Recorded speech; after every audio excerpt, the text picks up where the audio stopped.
Can you imagine एक ऐसा लड़का जिसके पास है ना प्रॉपर फूड है, यहाँ तक जो 17 घंटे फील्ड में वर्क करता था सिर्फ एक मील के लिए, आज उसने इतनी बड़ी कंपनी बना दी है जो कोई सोच भी नहीं सकता। यस, मैं बात कर रहा हूँ फाउंडर ऑफ हुंडई, चंगजुएंग, जिनका जन्म 1915 में हुआ था टोंगचोंग, नॉर्थ कोरिया में।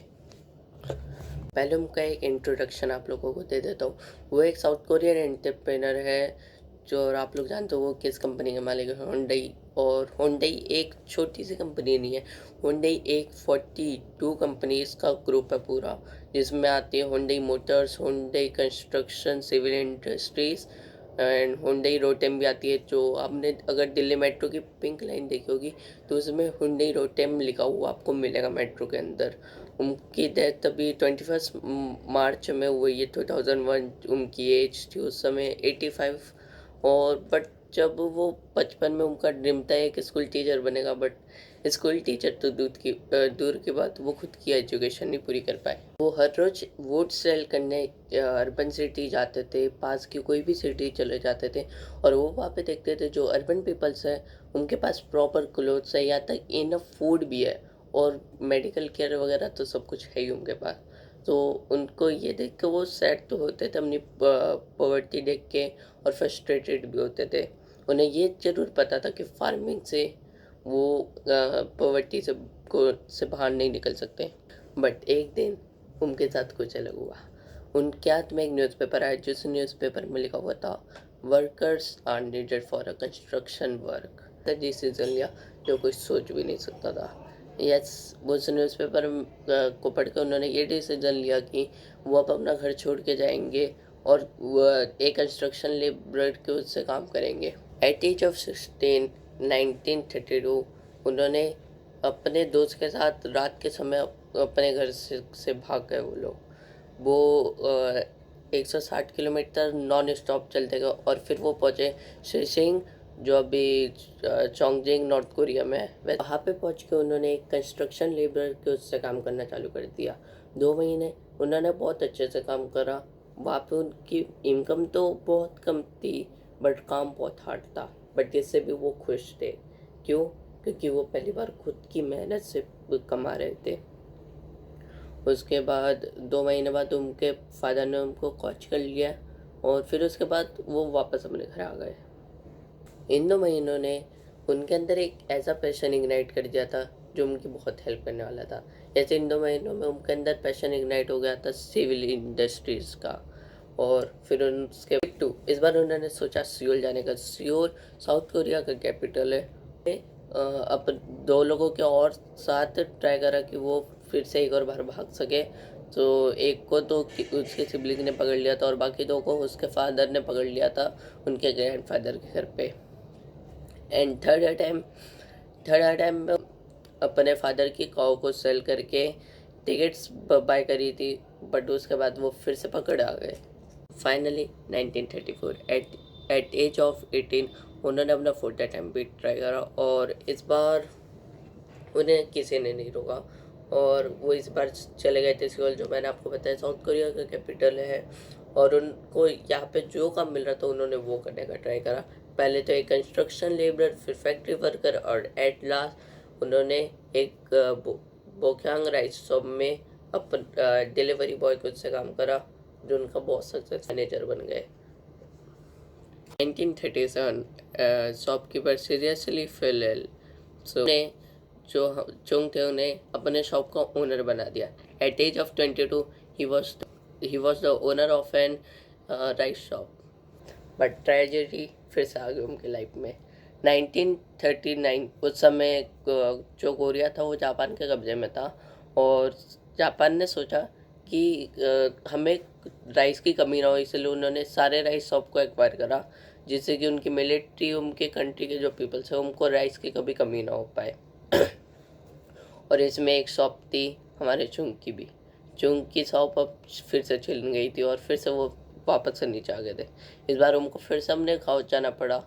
जो भी इनके साथ हुआ था, इसके बाद इनको एक चीज़ पता चल गई थी कि इनको जो बिजनेस करना चाहिए वो बिजनेस होना चाहिए जिसमें जापानीज़ गवर्नमेंट का कोई इंटरफेयर ना हो, यानी ऐसा बिजनेस जिसमें वो खुद से कुछ भी कर पाए और कोई उनसे उनकी शॉप फिर से ना छीन पाए, और उन्हें ये सर्च करते करते मिली कार रिपेयर। 1940 एक साल बाद उन्होंने ऑटोमोबाइल से 3000 वोन का लोन भी लिया और एक बिजनेस स्टार्ट किया जो 1-2 महीने तक चला, और उसके बाद उसमें आग लग गई। और अब उन्हें अपना लोन भी देना था क्योंकि 1-2 महीने ही हुए थे, और साथ में कंपेंसेशन भी देना था क्योंकि जिन लोगों की गाड़ी खराब हुई थी उन लोगों को। अब इसके बाद इन्होंने 500 वन ज़्यादा का लोन और लिया और इस बार और बड़ा गैरेज चालू किया, और ये उनका और ज़्यादा सक्सेसफुल रहा। 3 साल तक लगातार उन्होंने काम करा और 20 वर्कर्स से 80 वर्कर्स तक उन्होंने अपने आप को ग्रो कर लिया। बट इस बार इनके साथ फिर से एक और ट्रेजेडी हुई। अब जापानीज़ गवर्नमेंट को चाहिए था कि उनकी जो मिलिट्री है उनके लिए हथियार्स वगैरह बनाने के लिए उन्होंने सारे गैरेजों को स्टील प्लांट्स के साथ मर्ज कर दिया, और फिर से उनके एक और शॉप चलेगी। बट उनके साथ एक अच्छी बात ये थी कि वो उनके पास सेविंग्स रखी हुई थी। इस बार उन्होंने बहुत कुछ कर लिया था, तो सेविंग्स उनके पास थी 50,000 वॉन की। 1946 लिबरेशन ऑफ कोरिया, और अब ये ऐसा समय था जब एक और खुशखबरी का हमें फिर से मिलने वाली थी। अब जापान से तो आज़ाद हो ही गया कोरिया, तो इन्होंने सोचा चलो अब फिर से हम कोई ना कोई बिजनेस कर ही लेते हैं, और इनके पास एक चीज़ तो थी आइडिया। जो 2 महीने इन्होंने काम करा था पहले स्केप वाले में, उसमें इनके अंदर एक पैशन इग्नाइट था जो था सिविल इंडस्ट्रीज़ का, और इन्होंने फिर चालू करी हुंडई सिविल इंडस्ट्रीज़ जो 1947 में हुई थी चालू। अब इन्होंने इतना अच्छा काम करे कि धीरे धीरे इन्हें बहुत सारे मेजर कॉन्ट्रैक्ट्स भी मिलने लग गए, और जो कुछ कॉन्ट्रैक्ट्स के नाम मैं बता देता हूँ आपको, जैसे शांगडाम इन 1967 और ग्यानबू एक्सप्रेस वे और शिपयार्ड इन उल्सान जो बहुत ज़्यादा फेमस भी है वैसे तो। और जून 1950 नॉर्थ कोरिया इन्वेडेड। अब नॉर्थ कोरिया ने साउथ कोरिया पे इन्वेड कर दिया तो और वो उनकी जो पूरी मिलिट्री थी नॉर्थ कोरिया की वो पहुंच चुकी थी सियोल तक। तो उन्होंने फिर अपना सारा बिजनेस अबेंडन करके वो चल गए भूसान जो कोस्टल एरिया में था, यानी उनकी बॉर्डर से बहुत दूर, तो तब तक ये तो मिलिट्री रोक ही लेती उन्हें। सो चुंग ने अपना फिर से बिजनेस रिस्टार्ट करा, इस बार करा भूसान में।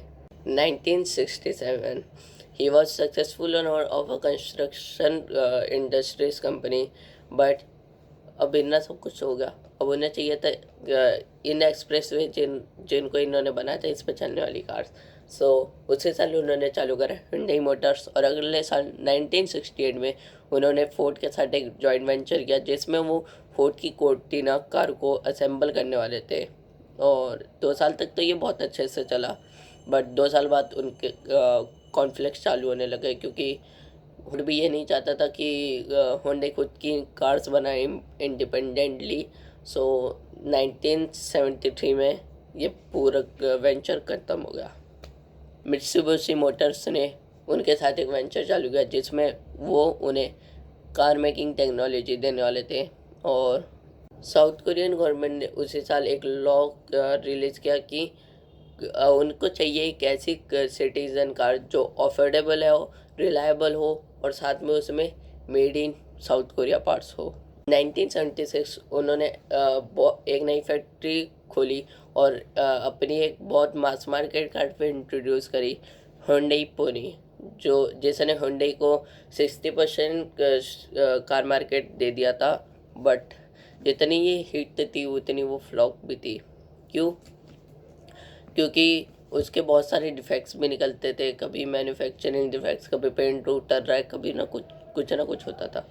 अब कंपनी बहुत ज़्यादा लॉस में चल रही थी और बाकी लोगों का यही कहना था कि जितने जल्दी चाहूँगी इस कंपनी को बंद कर सकते वो इमिडिएटली करे, नहीं तो वो और लॉस में चले जाएंगे। बट उन्होंने एक ऐसी चीज़ बोली जिसको सुन के तो उनकी कंपनी के पूरे मैनेजर वगैरह सब भी चौंक गए थे। उन्होंने बोला वो एक नई फैक्ट्री खोलने वाले जिसकी कैपेसिटी होने वाली थी 3 लाख कार। 3 लाख यानी उनकी जो खुद की पॉपुलेशन थी, वहाँ का मार्केट ही खुद 30,000। 1980 आते आते तक वो फैक्ट्री बन भी गई थी और 1982 में उन्होंने एक और अपनी कार रिलीज करी, हुंडई पोनी 2, जिस कार ने पूरे वर्ल्ड में तहलका मचा दिया था कि 4 लाख तक। इस बार उन्होंने साबित करके दिखा दिया था कि वो कर सकते ने यूएसए के सेकेंड हैंड बायर्स के लिए एक नई कार लॉन्च कर दी और वो कार्स थी हुंडई एक्सेल, जिस कार ने सारे सेकेंड हैंड बायर्स को अपने तरफ खींच लिया और इसके साथ वो 5 साल की वारंटी भी देते थे। 1986 तक उन्होंने इसकी 1,70,000 तक सेल कर दी थी और अगले साल तक उन्होंने इसकी कर दी थी 2,60,000 सेल्स। एट एज ऑफ 72 उन्होंने रिटायरमेंट ले लिया और वो अब एक सीईओ से एक होनरेरी चेयरमैन बन गए थे। तो आई होप गाइस कि आप लोगों को ये वीडियो अच्छी लगी होगी। अगर अच्छी लगी है तो लाइक कर देना, चैनल को सब्सक्राइब कर देना, क्योंकि ऐसी वीडियोस बनाने में बहुत सारी मेहनत लगती है। स्क्रिप्ट बनाओ, फिर वीडियो एडिटिंग वगैरह बहुत। So please I hope you like the video.